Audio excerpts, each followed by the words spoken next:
Brought to you by American Pistachios. That's the power of pistachio. Shweta, Dubai में हारे थे, पाकिस्तान में जीते थे, वापस गए, लाहौर जीते, फिर दुबई आए। मतलब ये तो साफ है ना कि शायद इस टूर्नामेंट की सनी भाई जो दो सबसे बड़ी टीमें थी जो आपने इस टूर्नामेंट से पहले कहा वो आ गई फाइनल में, यानी कि कोई बहुत बड़ा अपसेट नहीं हुआ।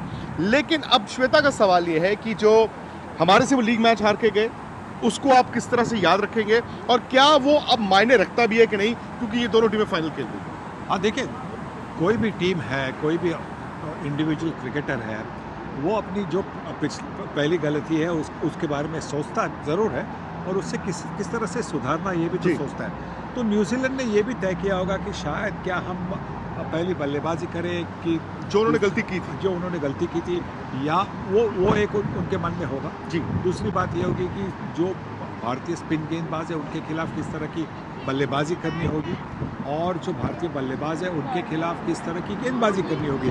तो ये सारी सोच होगी, पर अभी नहीं। आज तो मतलब जो जीत का स्वाद है वो तो एंजॉय करेंगे और शायद इसके बाद में मैं ये भी कह सकता हूँ कि देखिए, साउथ अफ्रीका भी तो पाकिस्तान में थी ना, कहीं दूर नहीं गई, वही रहे। हाँ, वहीं रह गए। हाँ ठीक है, लाहौर से पिंडी कराची वगैरह चली गई होगी, पर पाकिस्तान में भी थी, फिर भी हार गए। तो एडवांटेज की हम बात करते हैं। और न्यूजीलैंड, अगर कोई कंप्लेन कर सकता है तो न्यूजीलैंड कंप्लेन कर सकते हैं कि हम दुबई में थे, फिर उधर गए, पाकिस्तान में थे, दुबई आ गए, दुबई से फिर पाकिस्तान गए, पाकिस्तान से हम दुबई आ रहे हैं। पर वही है ना, वही तो है कि वो एक ऐसी टीम है, वो अपना काम करती है, बात नहीं करती। खट्टे अंगूर वाली बात है सनी भाई। मैं ये पहले भी कर चुका हूँ। खैर, दो बेस्ट टीमें गई हैं, लेकिन जो इंडिया में वर्ल्ड कप हुआ था, इंडिया हर अलग शहर में जाके भी खेला था, वो ज़्यादा मुश्किल होता है। लेकिन अब न्यूजीलैंड आप कह रहे हैं बेटर प्रिपेयर्ड आएगा। क्या सनी भाई वो बेटर प्रिपेयर्ड इसलिए आएगा क्योंकि वो एक मैच यहाँ पर अपने हाथ जलाकर चले गए हैं, कंडीशंस को समझते हैं, या फिर इसलिए बेटर प्रिपेयर्ड आएगा कि उन्होंने सेमीफाइनल में आउटस्टैंडिंग क्रिकेट खेली है? नहीं, बेटर प्रिपेयर्ड इसलिए आएगा क्योंकि इंडिया के खिलाफ, भारत के खिलाफ जिस तरह से उन्होंने खेला था, उससे किस तरह से और बेहतर किया जाए जी, ये उनकी सोच होगी। ये सोचेंगे। सचिन रविंद्र ने 2 सेंचुरीज मारी है, पर इस इंडिया के खिलाफ उन्होंने रन नहीं बनाए। केन विलियमसन ने रन बनाए, पर शायद उनको भी 100 करना होगा। तो ये सारी चीज़ें, ग्लेन फिलिप्स जो अटैकिंग बल्लेबाज आज वही मैच जिता गए। हाँ, तो उन्होंने भी कुछ ज़्यादा रन नहीं किए इंडिया के खिलाफ। तो ये सारी चीज़ें ज़रूर वो सोच लेंगे।